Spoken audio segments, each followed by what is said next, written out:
Self-improvement should be your number one priority. Welcome to my unfiltered channel. This is where I just have some rants, I have some coffee, and we just talk about what's on my mind. So, self-improvement should be your number one priority. What do I mean by this? I think a lot of people are focused on their future. They definitely want to be very successful, very happy, and have an amazing body. Like we all want those things. And so it's easy to become very output focused of just like, all right, I need the body, I need the money in my bank account right now. I need, like you get into this mode where you're just desiring something so much in the future that you're just extremely unhappy in the present moment. And that's not ideal. I think it's very, very good to be an ambitious person, an ambitious man, to want to create things in your reality. But if that comes at the cost of your present moment peace, then you'll probably be unhappy in the future when you get that thing, anyways. Why? Because life doesn't change. The future isn't that different than how you'll feel right now. Like how you are watching this video right now, however good you feel, however bad you feel right now, this is going to be how you feel for the rest of your life. Let me open a blind real quick, make my lighting better. But think about that for a second. How you feel right now is how you're going to feel for the rest of your life. I don't know if that did anything. So why should self-improvement be your number one priority within this? Because what is self-improvement? What is the self? That's a crazy question. We can't go too much into that because that's at the answer, that's at the center of every religion and spiritual practice, is what the self really is and what you should be really pursuing. But for the sake of this video, I found through the last 4 years of working with self-improvement and working on myself that what it really is self-acceptance. I thought for so long I needed to be something more, needed to change this thing, change whatever. But I'm realizing now that it's really just getting to this high state of self-love and self-acceptance. Nothing really changes. You're still the same person no matter how much you grow, no matter how much in the future that you progress into, no matter how much money you have, no matter what you're doing, no matter where you are. You're still going to be you. And so how can we optimize what that is? I did this calculation the other day, and it was how many days I have left on this planet. Like how many days till I die? If I were to die at age 102, 80 years from how I am right now, I'm 22 years old. And what I realized is that with what I'm saying right now, if nothing changes, if you're as good or bad as you feel right now, then for the next 80 years, I'm going to feel like this times 28,000 days, right? I'm going to feel like this for 28,000 days. So in the future, like whether I have like the money, whether I'm like in the career, whether my YouTube channel takes off, all of that stuff, whether I'm there or not, it's going to be equal to where I'm at now because everything goes away in 28,000 days, like because I'm alive right now and because I'm going to die then, 28,000 days have equal value. It's not like if I had a lot of money that I would feel like a higher sense of myself. It's not like I would be any more than I could be right now. Everything that is available to you watching this video is available to you right now, no matter what career, money, no matter what situation you can change for yourself. Obviously, the caveat here is the Maslow's like hierarchy of needs. If you don't have, shelter, if you're like starving, if your family is extremely like impoverished, then for sure that makes complete sense. If you had like a certain amount of money, you would get that comfort, you would get that shelter. But I think they did the study and it was like more than $70,000 a year, you don't feel any happier than you could be.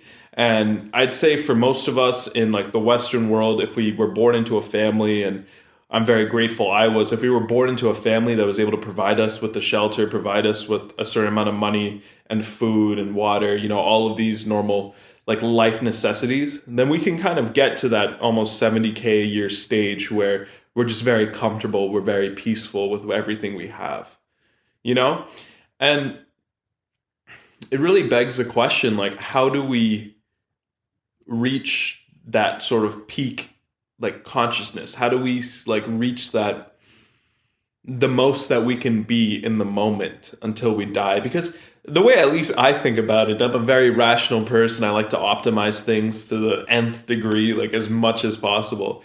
When I think about like, okay, 28,000 days till I'm gonna die, like what are we gonna do till then? I'm like, yo, I gotta be like, that's not that much time, like 28,000 days, like it's a big number in a way, but it's also a small number. Like I remember as a kid, I always was just like, I'm gonna be immortal, like they're gonna solve this whole death thing by the time I grow older. And like maybe there will be some form of cryotherapy, maybe some form of some super supplement stack like Brian Johnson on crack who solves at least like maybe we can live to 150, the people who are young these days. And like even if we like go to that age and we die, I almost think that it's a better frame for us as young people to think about our death now, to think that we are going to die almost at a sooner date.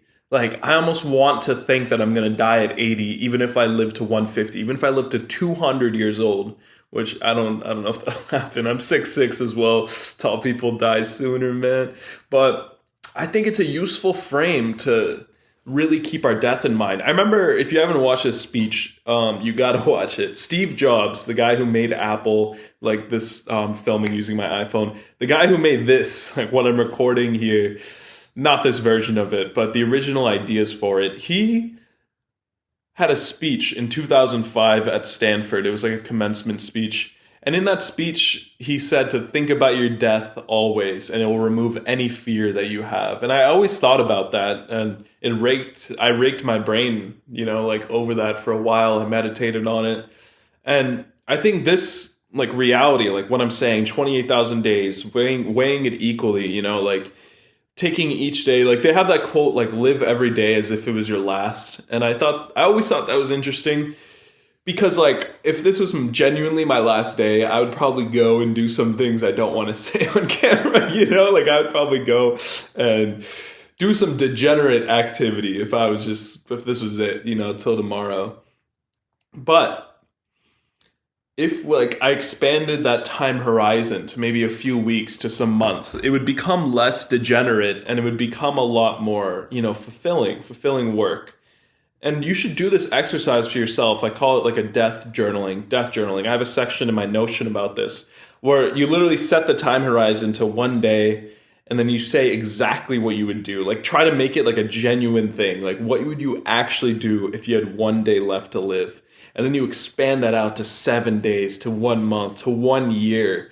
And just like, what would you do if you knew for a fact you would die? Because if you do it far enough, you get to reality. You get to 80 years out. And I remember when I did this exercise, one thing that blew my mind about it was that as I like started at like 1 day, 7 days, whatever, like the genuine like fact of the matter was that I needed to be as happy and peaceful as possible. Like nothing matters. Nothing at all could like break through my like peaceful present moment, whatever you want to call that, right? And then as it expanded out, I realized that I just kept that as the truth. And then I got to like 80 years. And it's almost like the anxieties I felt, the stress that I felt, it's almost as if I think that I'm immortal, that like I would allow myself to feel those things. You know what I mean? Because like, if death was so, like factual, death was like a fact that we would die on a specific date. Like imagine you knew, like as soon as you were born and you've known for the last 20 years, the day that you were going to die. Like imagine they were like, okay, on this day, like let's say 2102, right? Like that's the year you're going to die and it's like May like 17th, right? Imagine you knew on that exact day you were going to die. Would that change how you live today? Would that change how you approach anything? Would that change how sensitive you are to people's like opinions, their roasts? Would that change how much confidence you have to just pursue that dream of yours, to pursue that thing that you've been neglecting for so long? Would that change how you feel about it? Because I don't know, like especially coming from an immigrant family, like I have Indian parents that grew up in India, they're very risk averse, you know? Like I just graduated college recently, decided to pursue YouTube full time. And my parents are just like, yo, like, what are you doing? Like, you have to get a job. Like, you have to make money as soon as possible. Like, go make money, you know? Like, they like heavily have this mindset about that, which I don't blame them, you know? Like, if I were in their shoes, I would probably say the same thing to me. And the reason being, like, they had to grind to get out of India. They didn't have citizenships. They only got their citizenships in the last 5, 10 years, you know? And coming from that place, there's like not, especially like when they grew up in India, there was not many opportunities there. The move was to get to America, get that job. And so these days it's a little bit different. Like I have a lot of relatives in India that are doing just fine. But the truth of the matter is that my parents' perspective on that became risk averse because there was a lot of like there was a scarce amount of opportunities. There wasn't much they could do in order to get out here. And so when they see me like not have a job and not have like a secure like couple years ahead of me, they get very scared. They get very worried about that, which again, like I can't blame them for like where they came from. But anyways, like me though, thinking about my death over here, like this philosophical 22-year-old, I'm just like, yo, like I'm going to die in like 28,000 days. I don't have time to be risk averse. I don't have time to have any regrets, you know, especially I'm so grateful I came onto this frame at this young of an age because I swear, like, what is a midlife crisis, right? Like, what is a 50-year-old being like, holy shit, what did I just do with my entire life? Like, what is that, right? It's probably them, like, coming closer to their death. A 50-year-old looking ahead of them being like, shit, I'm going to die in, like, 40 years. Imagine, like, genuinely imagine being 50. You know, like whatever your age is now, subtracted by 5 years, like you were that age, right? Like I'm 22. I think back when I'm 17, I was like a junior in high school, right? I have vlogs on YouTube during that time. I can genuinely like see myself talking to a camera during that time. It's scary, man. It's scary because like time just passes and then you are where you are now. But it's so easy to just forget that it's passing, you know? And I'll tell you one thing, if you're below 18, like if you're a lot younger than me, time just moves faster. And if you're a lot older than me, I bet you'll be looking at this camera being like, yeah, it gets even faster. It's scary, man. It's so scary. So yeah, but like I have a smile on my face when I say it's scary because another thing I've been thinking about is that death gives life meaning, you know? Death gives life meaning. If we were immortal, like if I lived for like thousands of years from now, like I guess that's not immortal, but thousands of years from now, I feel like I might be a lot more degenerate with my time, you know? Like, is there as much of a motivation to make my life meaningful, to create meaning in this limited amount of time I have? What is that law, Parkinson's law? Like you only the work that you do fits the time of the task that you give it. So let's say you have 90 minutes left and you want to get this done, like you will make that work in 90 minutes. But let's say you had 10 hours to do it, like that same like output you did in that 90 minutes, you might take the full 10 hours to do it and it might not be that much better. So I imagine like if I had 1,000 years to do my life or 5,000 years to do my life versus like the 80 years now or the 100 years now, would I live my life like the same way? I don't think so. I think I would like slack off a lot more. I think I would not care as much about the friends I have around me. Like it's hard to say that, but if I knew that I had 5,000 years and I'd probably meet like thousands of people and like have really deep friendships, like my future wife, I probably wouldn't value that relationship as much because we have 5,000 years to live. Like maybe I'd have multiple relationships, you know? It's crazy to think about like the meaning that having this limited amount of time gives you.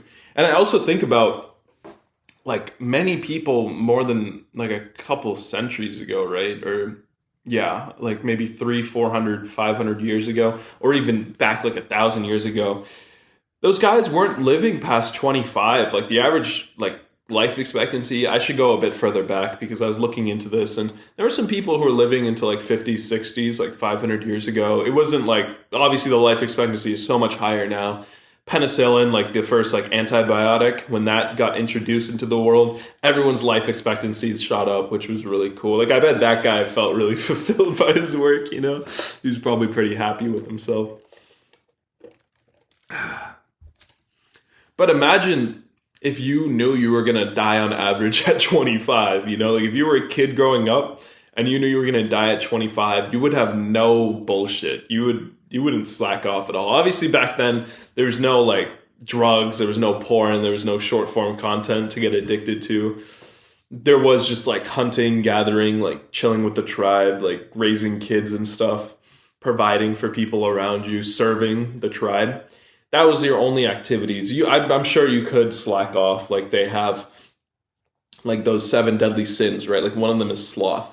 And that means to be like super lazy. And I bet back then, like those principles were still around. So I'm sure there were many people who were just really lazy and didn't care to like go and serve their community. But I'm sure there was people at 16 years old, like 14 years old, who were men, you know, who were much more manly than the people we have now, who were just like delaying gratification in every way possible, just serving their community all day, every day. Because they knew they were going to die in a few years. They knew they needed to like have kids and raise them as soon as possible. They didn't have time to like just go screw off for a couple of years or screw off for a couple decades. I don't know, things to think about with death. Why self-improvement should be your number one priority. That was the point of this video originally. Yeah, man, because I think it's the method to optimizing your life when it comes to the fact that you're going to die. That is what self-improvement really is that you're going to die in 80 years. You have 28,000 days left to live. How can we make the most out of that time? Accept yourself as soon as possible. Live from that point of love. Live from that point of acceptance of the present moment. Anxiety is worrying about the future. Depression and stress is like worrying about the past, like what already happened. But that already happened and the future is yet to come. And the only thing that exists is the present moment. When you were in the past facing whatever that was, you were in the present moment. When you were in the future, when you're about to be in the future worrying about whatever that thing is that's going to happen, you'll be in the present moment when you face that thing. The similarity between all of them is the present moment. So imagine like we had a line here and it was like this day right now to day 28,000, right? This is all equal, right? Like we're just going to die at this point and we're alive right now. So instead of, you know, like I feel like when we're trying to get more money, when we're trying to like build some success in the future, the graph is like, if this is day one, it's like going like this and then it's going up, right? Like that's how we think about the future, is that we're going like this and then we're going up. But instead, we should try to just raise the bar of each single point on this 28,000 graph, you know, like raise it up higher so that instead of like this going up and then it's like slowly, or even like a linear graph like going up, it just shoots up. It just shoots up and then it stays stable. Or just like if this is your, you know, like enlightenment journey or like self-acceptance journey, self-improvement, it'll shoot up at the start and then we can live life from that amazing frame as soon as possible. Like whatever you imagine yourself to be when you get rich or when you get all the success and results you want in life. So yeah, this is why self-improvement should be your number one priority. I hope you enjoyed my little coffee chat here. I'm sorry for the audio quality. I don't have my actual setup here. I'm in my friend's apartment right now just because I have construction going on in my house. But thanks so much for watching. If you enjoyed this in any way, shape, or form, leave a like, comment, and subscribe. Check out my main channel and watch this next video.